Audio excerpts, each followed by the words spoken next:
ராமநாதபுரம் மாவட்டம் தமிழக முதல்வர் இன்று தனது அறிக்கை ஒன்றை வெளியிட்டுள்ளார். அதில் குறிப்பாக ராமநாதபுரம் மாவட்டம் சேர்ந்த 14 மீனவர்கள் இன்று இலங்கை கடற்படையால் கைது செய்யப்பட்டுள்ள நிலையில் சிறைப்பிடிக்கப்பட்ட மீனவர்களையும் அவர்களது மீன்பிடி படகுகளையும் உடனடியாக விடுவிப்பதற்கு உரிய தூதரக நடவடிக்கைகளை எடுக்க வேண்டும் என வலியுறுத்தி முதல்வர் அறிக்கையை வெளியிட்டுள்ளார். குறிப்பாக ஒன்றிய வெளியுறவுத்துறை அமைச்சர் டாக்டர் ஜெய்சங்கர் அவர்களுக்கு இந்த கடிதம் மூலமாக வெளிப்படுத்தியுள்ளார். இந்த கடிதத்தில் குறிப்பாக இலங்கை கடற்படையால் இந்திய மீனவர்கள் தொடர்ந்து தடையின்றி கைது செய்யப்படுவதை ஆழ்ந்த வேதனையுடன் குறிப்பிட்டுள்ள முதலமைச்சர் இன்று காலை ராமநாதபுரம் மாவட்டத்தைச் சேர்ந்த 5 மீனவர்கள் இயந்திரமயமாக்கப்பட்ட தங்களது மீன்பிடி படகுகளுடன் சிறைப்பிடித்து கொண்டிருப்பதையும் மற்றொரு சமயத்தில் 9 மீனவர்கள் மோட்டார் பொருத்தப்பட்ட தங்களது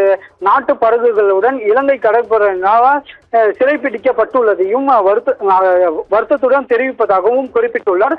இந்த சம்பவம் ஒரு வாரத்திற்குள் முன்பு நடந்த மற்றொரு சம்பவமும் தொடர்ச்சியாக நடைபெற்று வருவதாகவும் தெரிவித்துள்ளார். 4 மீனவர்கள் தங்களது இயந்திரமாக்கப்பட்ட மீன்பிடி படகுடன் இது போன்று கைது செய்யப்படுவதை குறிப்பிட்டுள்ள முதலமைச்சர் இந்த மாதத்தில் மட்டும் 4வது சம்பவமாக இது தொடர்ச்சியாக நடைபெற்று உள்ளதை தனது கடிதத்தில் சுட்டிக்காட்டியுள்ளார்.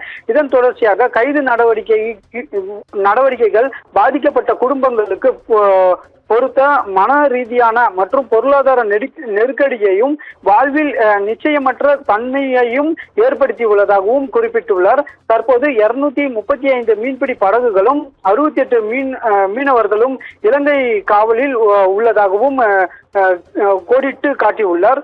மேலும் தீவிரவாதத்தை கருத்தில் கொண்டு, அதாவது நிலைமையின் சூழ்நிலையை கருத்தில் கொண்டு இலங்கை அதிகாரிகளின் பிடியில் உள்ள அனைத்து மீனவர்களையும்